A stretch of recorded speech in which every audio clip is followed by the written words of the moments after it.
Can y'all see just a flag? I can see Yes. Chris Leibold's jacket.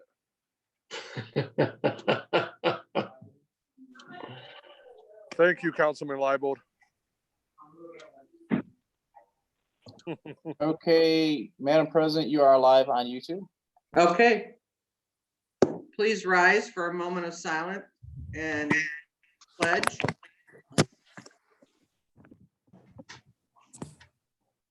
I pledge allegiance to the flag of the United States of America and to the republic for which it stands, one nation, under God, indivisible. Liberty.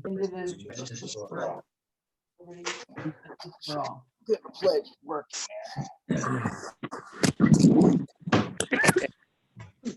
Roll call.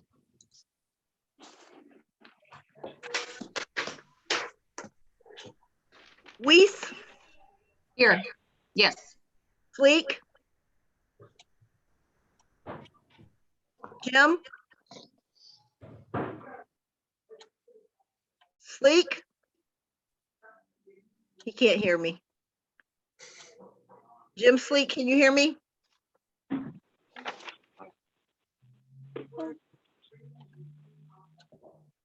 Can you guys hear me?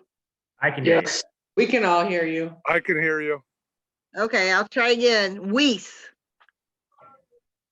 Here. Sleek. I don't think Jim can hear me.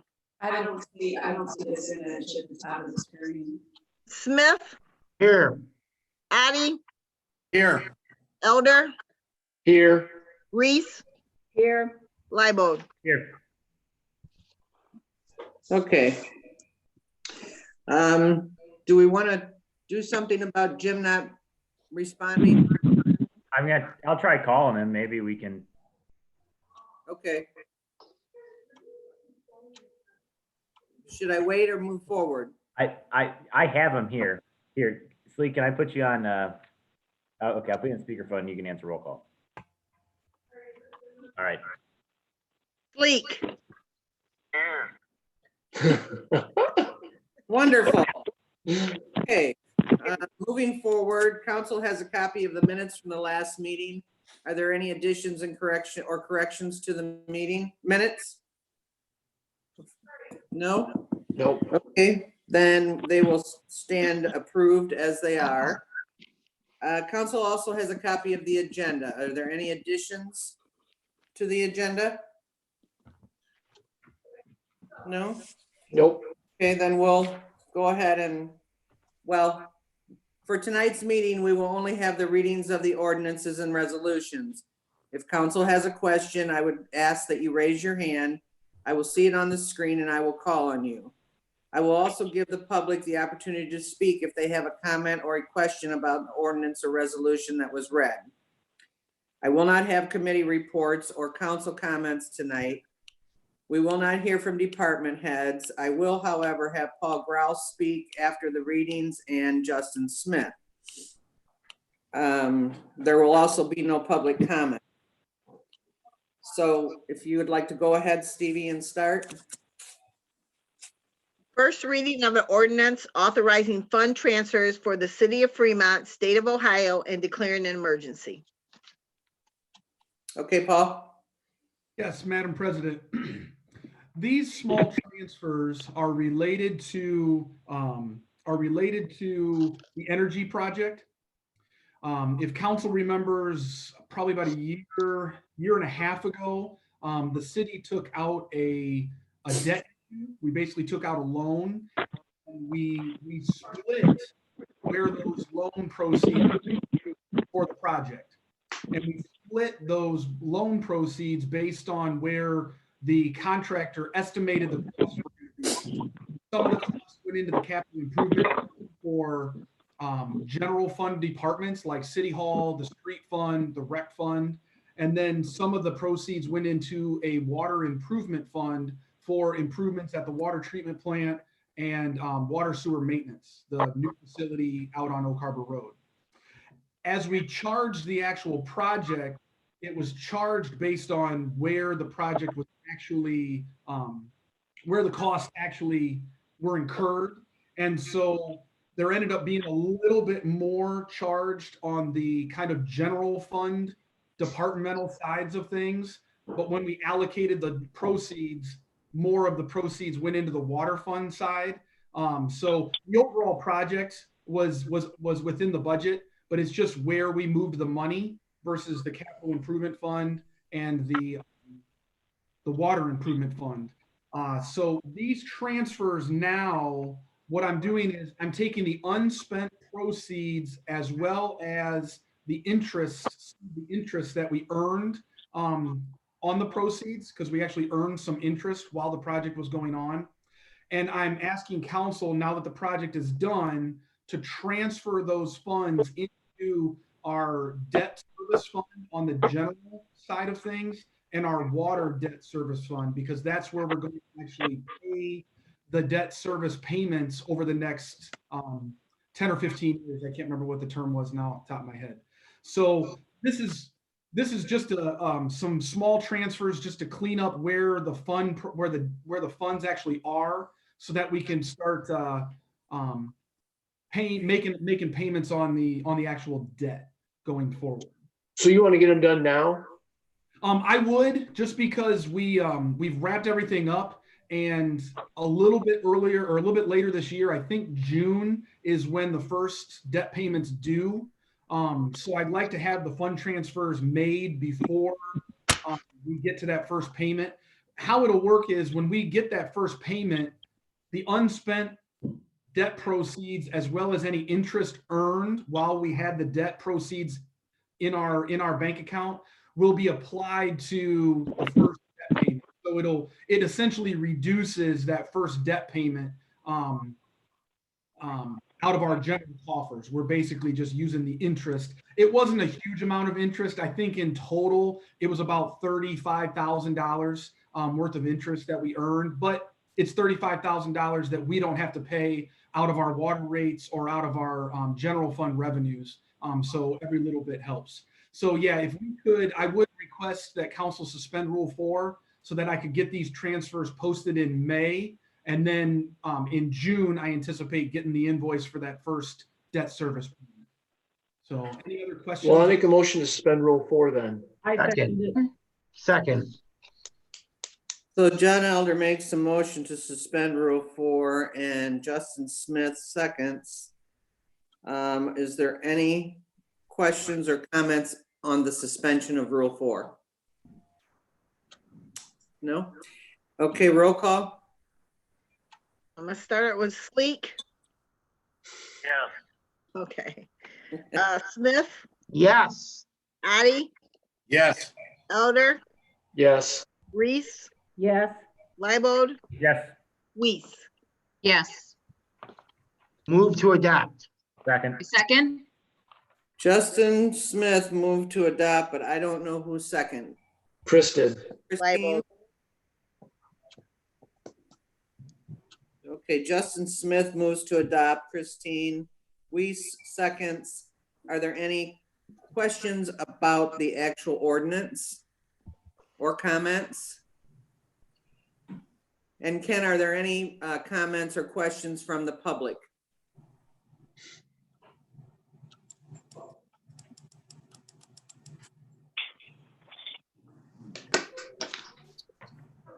I'm just waiting for it to catch up a little bit, Madam President, on the YouTube. That's okay.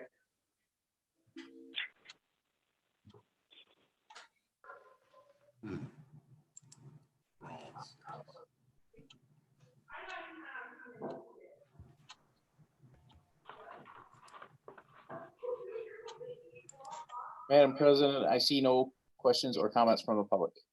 Okay, roll call. Smith, Yes. Addie, Yes. Elder, Yes. Reese, Yes. Leibold, Yes. Weiss, Yes. Sleek. That is approved.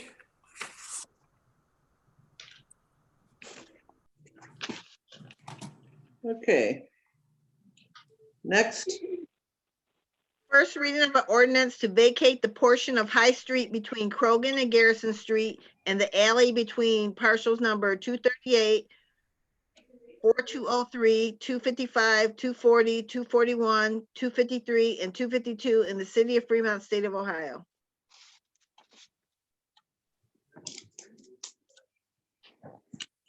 Okay, and that constitutes the first reading of that ordinance. Okay, moving on. First reading of a resolution authorizing the approval and the issuance of warrant for payment of $19,440.00 to Ray and Associates, Inc. and declaring an emergency. Paul? Madam President, this warrant for payment is related to our audit costs. Unfortunately, this one's on me. I didn't have a purchase order out there for the audit. I think with everything else going on and them giving us the letter of arrangement that has the audit budget in it, I just missed getting that letter and having the audit cost budget in there and giving that to my deputy to get a PO out there. So when we got our first invoice, we went to go charge it to the PO and realized that the PO wasn't out there yet. So I would ask that we suspend Rule 4 like we typically have for the warrant for payments, just so we can get our vendors paid. So if there's any questions. I'm curious, Paul, why Ray and Associates? I'm very familiar and they're very good, but is it somebody we've been using for quite a while, or you don't want to do it in town, or it's only certain people that can do this? So typically the auditor of state does all the municipalities, all the counties, all the townships, all that stuff falls under the privy of the auditor of state. The auditor of state doesn't have the staffing to do every audit in the entire state, so they farm a certain number of them out. So we have a little bit of input into which firms we get to do our audit, but the decision ultimately the decision ultimately lies with the actual auditor of state. So when they decide to farm it out, they put out RFPs, and all the accounting firms and auditing firms that are interested submit proposals. The auditor of state scores it. They interview all the potential firms. I'm included on those interviews, and I get some input where I get to assign a certain number of points to their score.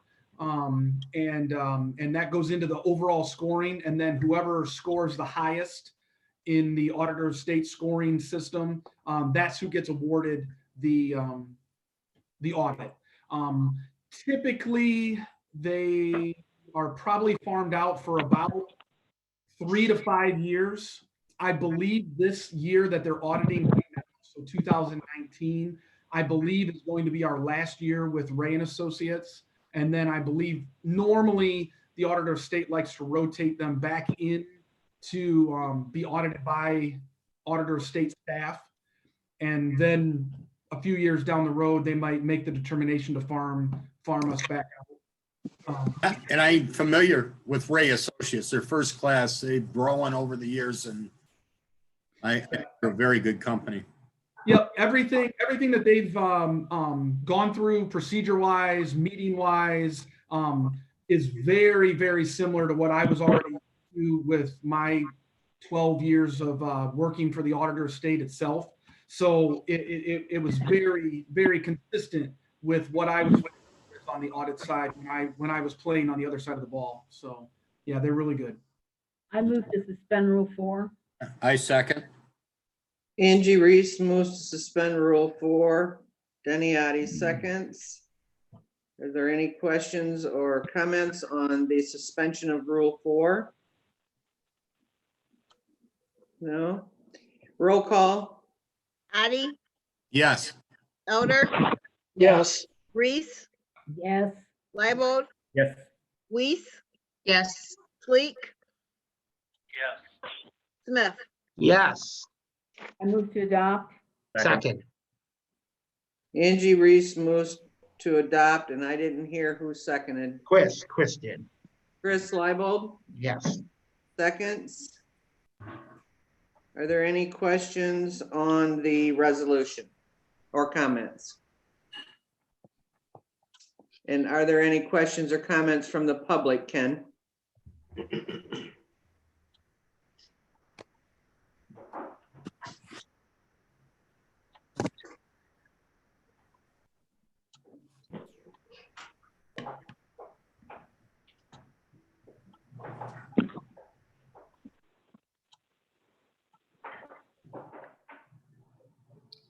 Madam President, I see no questions or comments from the public.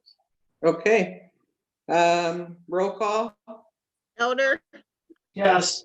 Reese, yes, Leibold, Yes. Weiss, yes, Sleek, Yes. Smith, Yes. Addie. Yes. Okay, that's approved. Okay, now I'm gonna turn over to Paul Grau. He has some comments for us. Thank you, Madam President. I just wanted to give council and the public a brief update on the city's revenues and kind of preliminarily what we're seeing related to our budget, related to the COVID-19 issue. Obviously, a lot of concerns on everybody's mind. And so the administrative team, including myself, Mayor Sanchez, Safety Service Director Frost, Law Director Melly, Judge Burdinsky, we've been in constant communication over the last month or so on procedures, on what we're going to do to protect the public and the employees, the budget and everything. And so now that we've closed the month of April, which was our first full month of dealing with the COVID-19 issue, I really tried to delve into the revenues a little bit to kind of see how we were looking. Unfortunately, some of it is going to still be a remains to be seen because there's delays, there's lag in when we get our revenues based on when they were earned, like our withholding from income taxes. So April, the end of March and the first part of April was when, unfortunately, a lot of our businesses around town were scaling back operations, maybe closing down temporarily, maybe laying some people off. But those withholdings for the month of April aren't necessarily due to the city until May 15th. So the revenues that we received in April were actually based on March's withholdings. So even some of this picture is still a little gray because it's not really activity based on when we were kind of really into the COVID-19 issue in the month of April. But we've been, the administrative team, we've been set up ready to monitor it as we go. There's a lot of factors that go into it. The related to income taxes, like I said, some of it is going to be a little bit of a lag until we can see a clearer picture because of when entities or businesses remit money to us. The other thing that's going to cause a little bit of maybe a deferment of revenues and not necessarily a revenue loss was the extension, the filing and the payment extension that was approved by the state tax commissioner from April 15th to July 15th. Just to clarify for the public and council, we had no control over that extension. A lot of people were curious about that, when we were going to do something, and we don't have the authority to do that. That actually lies with the tax commissioner at the state level. Once he or she approves that extension, then that applies for all the municipalities. So that was out of our control, but a welcomed relief for a lot of people with that extension. But that extension might cause a deferment on where somebody might have been paying their tax liability in March or April for that April deadline. If they don't have to pay it, they're going to wait until summer when that extension happens. But we might still get everything that we're supposed to be getting. This might be deferred. When it comes to our area businesses, like I said, a lot of our small businesses, restaurants, shops, bars, those had to scale down because of all the stay-at-home orders and everything. But fortunately, we've talked about this in the past. We have a very diverse tax base. made up of the small businesses, but also made up of the county, being Fremont's the county seat, the hospital, the school district, all the teachers and a lot of the staff continued to work. The city itself, we continued to try and operate at full capacity. And a lot of our small to medium-sized manufacturers were considered essential and continued to work. Maybe not at the level that they would normally run, so maybe there wasn't as much overtime. But a lot of our larger manufacturers seem to keep up with their close to normal operations.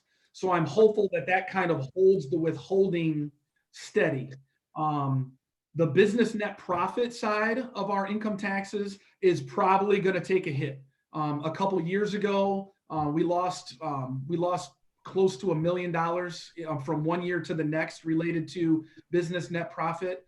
So that number is always a bit of a crapshoot, and because it's based on estimates and what businesses feel like they're estimating their net profit's going to be, and then once they actually file, they might be requesting a refund, or they actually file and didn't quite have the year that they thought they were going to. We also have a line item for income taxes related to individuals. So that's the line item where our sole proprietors, their tax liability for their payments for their tax liability goes, and as well as any individuals that reside in the city of Fremont, but work somewhere else that doesn't withhold on behalf of the city of Fremont. So if it's a Fremont resident, but they work at a business in a township that doesn't withhold for the city of Fremont, that citizen still has that liability to the city and is supposed to be paying us an estimate on what their earnings might be. That goes into the individual's line item. And so hopefully a lot of those folks are still working and those kind of hold serve. But we'll see, we'll have to wait and see how that shakes out. The rec fund, everybody knows the rec center has been closed for a while. It's going to be closed for a while, and we're kind of in a holding pattern. I know the safety service director and our rec superintendent, Cody Bischoff, have had a lot of ongoing conversations and game plans on how they're going to open in phases when we're finally getting the green light for that. But until we get there, we're not having admissions. We're not collecting fees for programs. We're not having concession stands, all that good stuff. Conversely, though, all the part-time staff has gone unscheduled. So our wages have gone down. We're not buying supplies for our concession stands. We're not buying general supplies or programming supplies. So I'm hopeful that the expense side kind of slides down a little bit too, with us not operating, and the revenues kind of at least hold serve until we get through this, and then we can pick everything back up hopefully sometime later this year. Is that the only department with savings?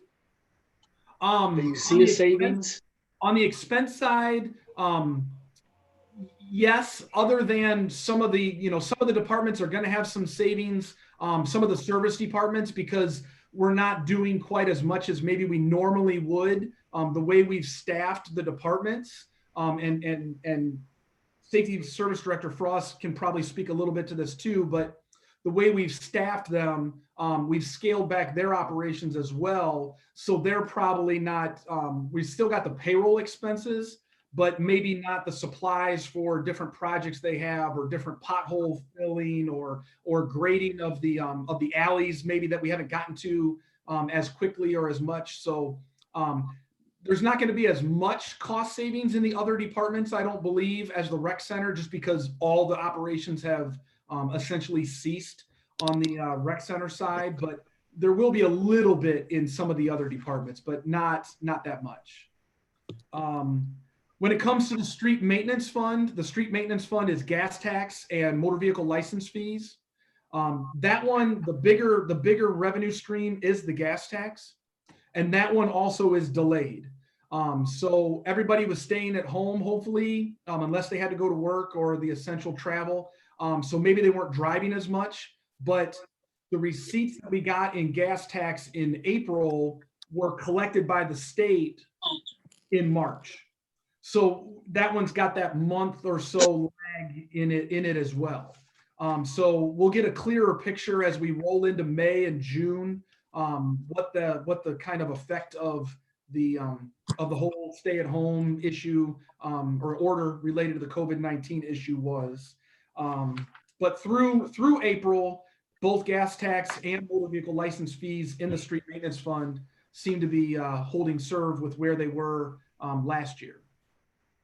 When it comes to water and sewer, that overall, the revenues are a little bit down.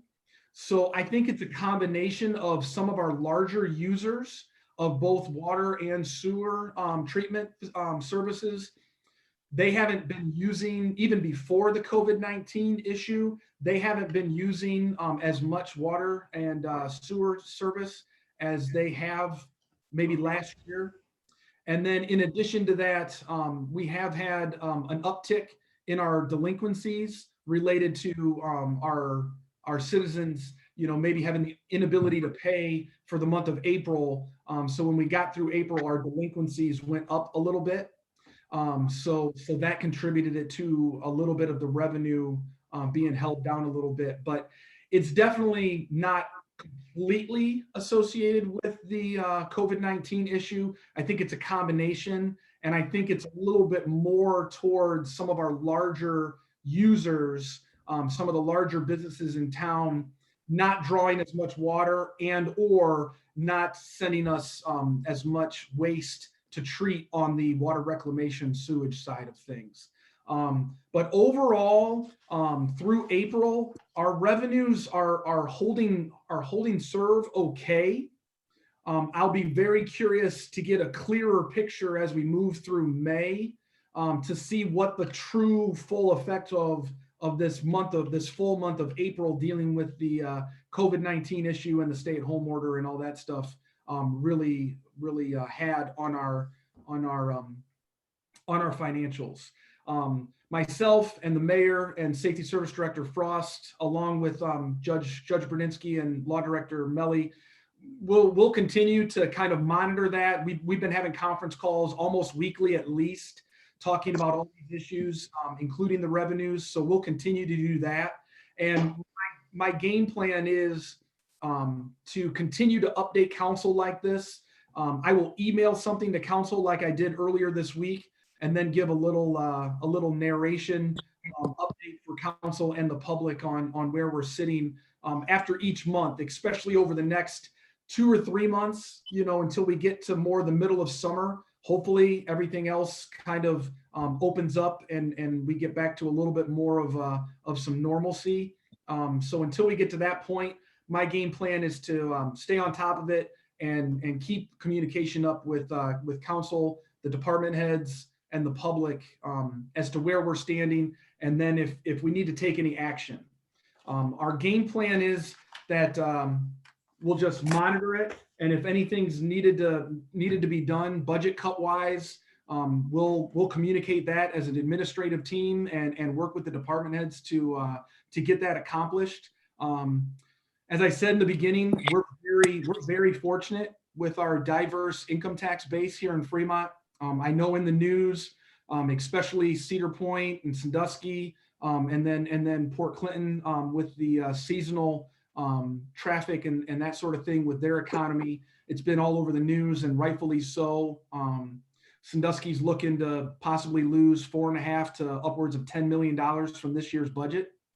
So yeah, Cedar Point Cedar Point definitely moves the needle in Sandusky. And for what it's worth, we don't have that Cedar Point or that Whirlpool, that large heavy hitter here in Fremont that's really going to move the needle on us. We've got a nice diverse base of manufacturing, service, government agencies, and that sort of thing here in Fremont that allows us to maybe weather storms like this a little bit better.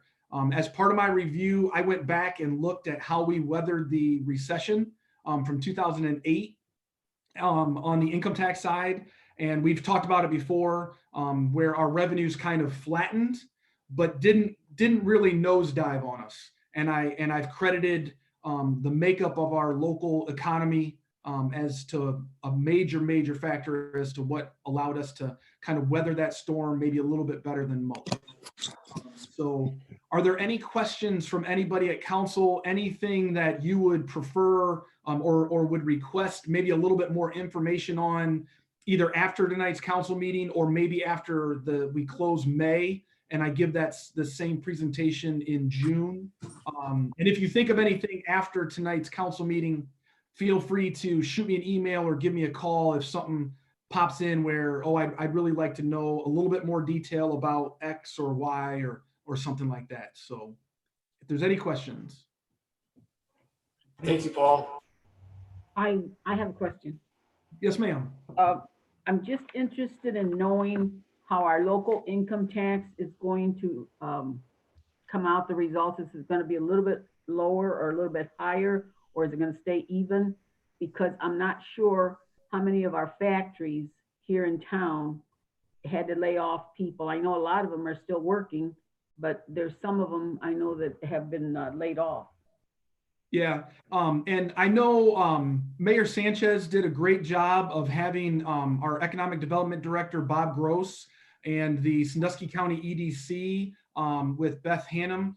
They both tag teamed reaching out to a number of our larger manufacturers and other businesses around the county. And obviously Bob was focused on Fremont. And a lot of them were reporting back that they were able to deem themselves essential and able to continue to work and operate. That's also what Janet Schroeder, our income tax administrator, has been hearing through her work, that she works with other businesses in town and income tax preparers around town. So for the most part, I would say the news was pretty positive from Bob and any outreach that the mayor was also able to do. So what I'm anticipating is our withholdings are probably going to just flatten, maybe dip slightly, just because maybe those factories are operating, or maybe the hospital is operating, but they're not getting that overtime because the demand for their product or the services being provided by the hospital, for example, during this time hasn't been as high a demand. So they haven't need to keep the lines ramped up and really getting a lot of overtime. I think I've heard that maybe in the near future, Heinz might be having a fairly large voluntary layoff. So I need to delve into that a little bit more to confirm that. But I'd heard some rumors that they maybe had some demand slow down, and so they were going to ask for that. So that's going to move the needle for us a little bit. The business net profit is where I think by the end of the year, we're probably going to see a significant impact related to this whole thing, with a number of our businesses around town needing to close or reduce operations or lay people off. They're probably going to show a loss for 2020 or whenever their fiscal year related to 2020 ends. So that's where I think we might see the greater impact. And so we'll just have to monitor that and kind of see what revenues are coming in to see what businesses are estimating their income tax liability to be. If we see that their estimates throughout the rest of this year are starting to go down and they're anticipating a loss, then that's probably going to continue. Along those same lines, related to House Bill 5 that was passed several years ago, before House Bill 5, and we've talked about this in the past too, but maybe not with this full council, before House Bill 5, the city of Fremont did not allow businesses to carry forward a loss. So if you had a loss in 2020, you took that loss in 2020, and you didn't have a tax liability to the city of Fremont. But in 2021, if you earned a net profit, then you had a tax liability to the city of Fremont. House Bill 5 eliminated that across the board. So every municipality was mandated to allow the carry forward of a loss. There was a phase-in period where you were only allowed to carry forward 50% of that loss, but that loss carried forward for 5 years.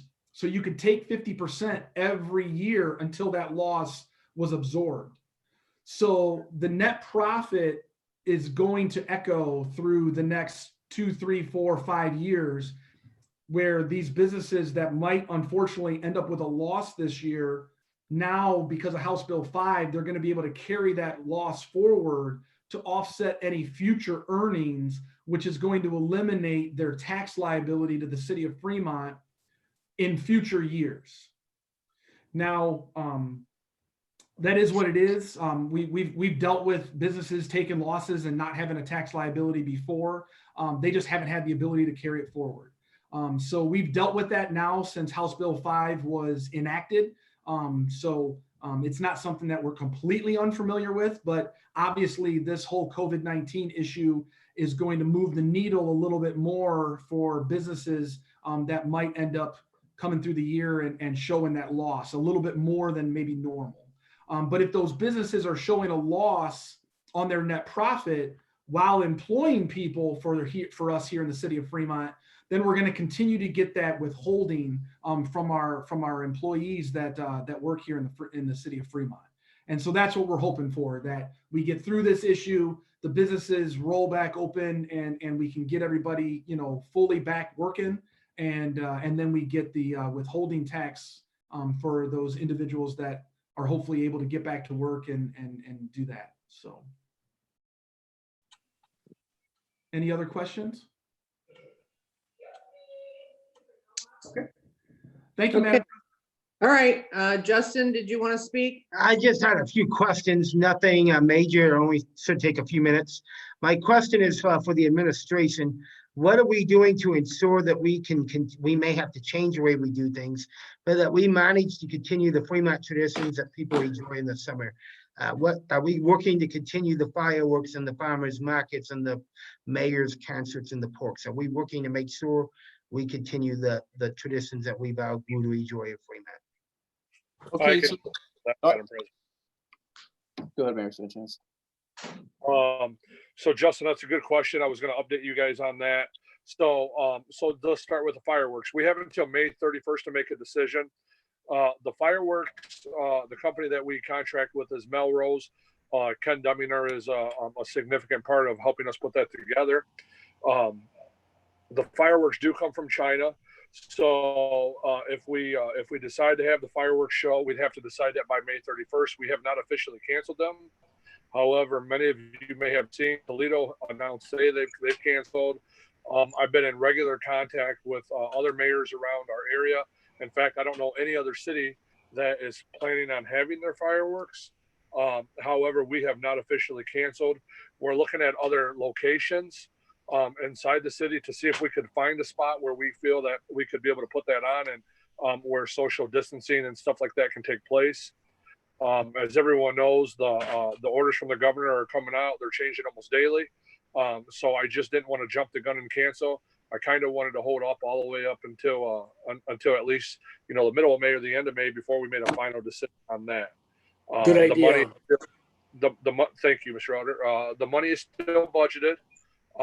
However, we're trying to hold off on making any final decisions, on the fireworks. I think that's a good answer, because I think if at all possible, we should continue these traditions that we enjoy in Fremont. The mayor's concerts. Tim Ellenberger, his band is scheduled for the first mayor's concert. As many of us all know, a lot of the folks that attend that, the mayor's concert, are the older population in the community. With COVID-19, them being at highest risk, we're all at risk, but with them being at highest risk, we are probably going to cancel that first concert. And if we can continue, I again don't want to cancel the entire series. I want to kind of handle it one at a time. I'm trying to be as optimistic as we can to try to, if we can have two concerts, then let's have two concerts. I don't want to just cancel everything. And I respect that. I have to commend you for doing that. I think that's a good philosophy. I'm going to tell you all, it's very challenging because my administration and Amanda and Nikki and Bob Gross and Ken have been doing amazing work. We've all been, it's so much easier just to cancel it and not have to worry about it. But we're constantly trying to think outside the box on, can we change it? Can we move it? How can we, could we move it somewhere else? How do we make sure that we, are providing, the safety of the community, but also want to try to have, some of those same, them same events. Also, the rec programs, the youth programs, we have not officially canceled all of our youth programs neither. So we're looking at doing some virtual things. Cody Bischoff, the director, is looking to, Cody came back to Fremont from Indiana when he worked at a YMCA in Indiana, and he has some contacts, around some folks that does what he does. And we're looking at doing some virtual summer programming, so we don't have to entirely eliminate our summer program. But we're holding off and optimistic that maybe we could offer a later baseball program, maybe later this summer or even early fall. So although everything is delayed, we still haven't officially canceled that. So we're looking at every option. The farmers markets, Christy Bilger, myself, and Ken Frost have had conversations. The first farmers market is scheduled the third week of June. We do plan on going forward with that farmers market. That has been considered essential. Obviously, there's going to be measures put in place between, with the support of the police department and the fire department, and Ken, myself, and Paul, and our administration working on those things to try to come up what we could do to provide, just safety or whether it's sanitizer stations or social distancing guidelines at the farmers markets. We do not have any plans on canceling them at this time. We're consistently looking, at doing, what we can do to try to be ahead of the curve, as far as the city making proactive decisions, but also not jumping the gun and canceling everything at the same time. So as much as we had to slow down the fishing, we're also not trying to be over, overreact and just cancel everything, so it's a very tough balancing act. And we're continuously working. I was talking to, I don't know who I was talking to today, and someone asked me how it's going. I'll tell you, I've been working from home for the most part. But it's been very challenging because, I'm starting Zoom meetings and phone conferences at, 7:30, 8 o'clock in the morning, and it doesn't stop, until 8 or 9 o'clock at night. There's really no break from work, where before you can go to work and you're there, and then, when you come home, you can at least try to wind down. It's been very challenging because it's almost from the time you get the time to go to bed, you're dealing with some type of conference calls, or some issue or some city issue.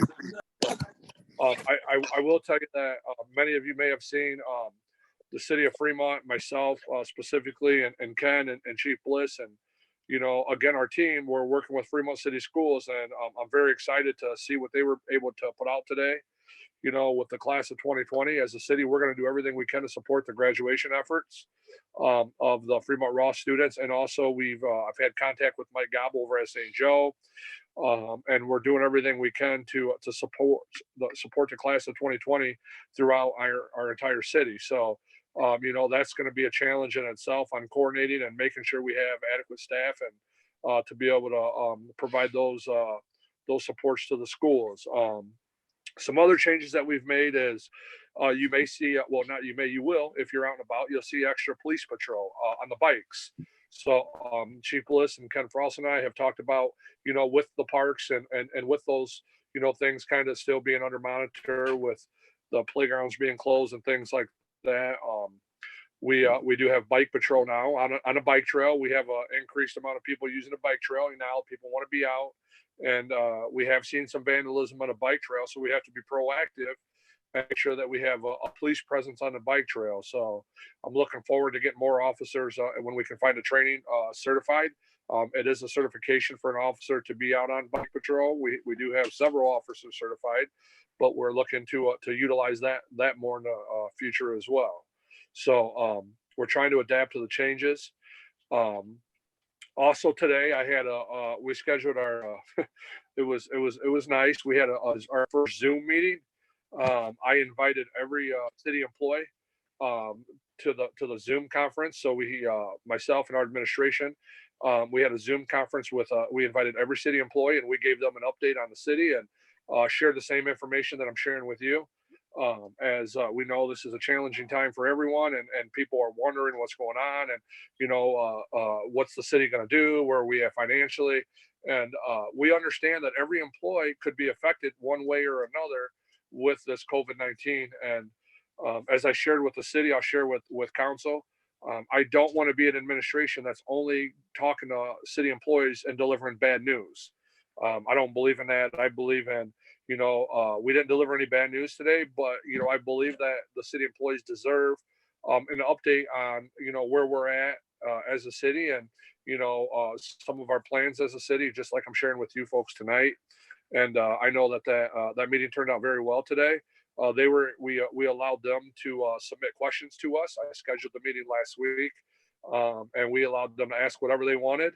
And we answered all of their questions today on a Zoom call we had today at 2:00 with, I want to say there was, 70 or 80 employees that logged on. They all didn't log on, but, that's a large number of employees that logged on.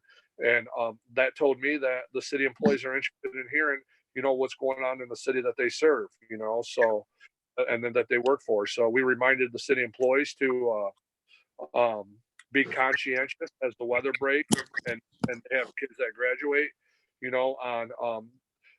with you folks, with city council and our administration. I feel we've been very good at taking care of our city employees, but we also want them to respect the city as well, and follow the social guidelines as the administration, our employees, and also you as city council elected officials. What we do in our personal lives ultimately reflects, the city of Fremont. So just wanted to share those things with you. Sorry, got a little long-winded, but I thought it was a great opportunity to explain that. So I'm also excited for the barbershops to open, like many of you. Mr. Mayor, too, that, even if we couldn't do the fireworks the 4th, I think you touched on, we could do it Labor Day or some other type of event, and still do it down the road. Just I think we're going to need to do something. I worry about the state and the country, but most importantly, obviously, we worry about the city. And, at some point in time, we're going to need some type of match to just relight the energy in our community. I think now we look back, and it really gives us all a true look at how things have been going in the city. Things have been going really, really good, and now it's kind of at a stop. But it's important to support our local businesses. As Stevie's on here, all of our local businesses. I'm going to share one thing with you guys. One more thing. I've challenged Bob Gross to put together an advisory board. Many of you have seen that the new governor's order came out today in reference to the restaurants, on the reopening of the restaurants. So I was kind of anticipating something like this coming out, as I've been talking to some folks down in Columbus. So Bob Gross had put together an advisory team, and he has about 5 or 6 different restaurant owners in the city. We're going to meet on a Zoom call Monday at 2:00. Myself, Ken Frost, and Bob Gross, and the 5 business restaurant owners. I know that Bob was pretty strategic on how I asked them to make sure we got a diverse group from the city. What I mean is, make sure we got a couple restaurants from the east side to the west side of town to downtown. And as they're able to open up outside, and we know that capacity is going to be limited on the inside, I want to make sure as a city that we do whatever we can do to support those local restaurant owners, whether it's allowing them to set up tables on sidewalks, or, maybe closing some streets down, allowing them to have a nice, evening dinner outside. Whatever it's going to take. We've come up with our own ideas. I want them to come up with their ideas. That way it's not only on what we want, but it's also in order to meet their need, we need to know what that is. But I believe collaboratively with the business owner, with the restaurant business owners, and some ideas that they have, and they bring to us, the administration can try to support that, to try to give them as much support as we can. So when we get information on that, I'll share that with city council. But that's that we're working on right now to try to help support the local restaurants in the community. Good idea, Mayor. Good job. Yes, good job. I think it's important that we continue because we can't keep a healthy city by staying at home. We have to come up, kind of get a balancing act to get back to a sense of normalcy. And I'll just say one more thing to every one of you. Our ideas aren't the only idea.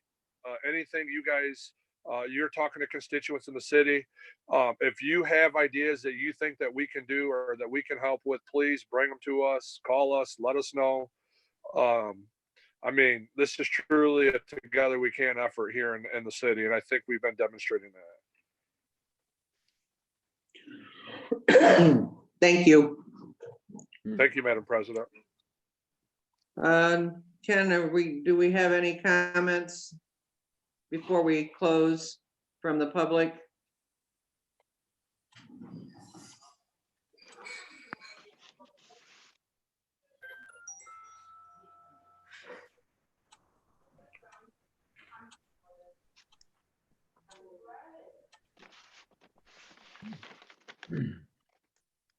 Madam President, I see no public comments or questions.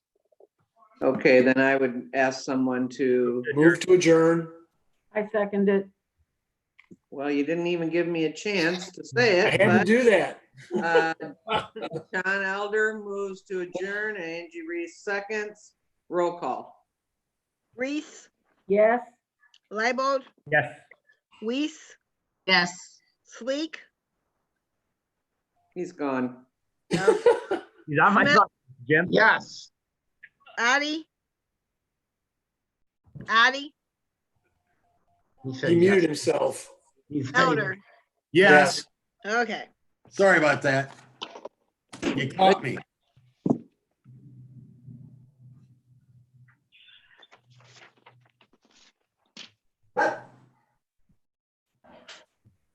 Okay, we done? We are. Are we off the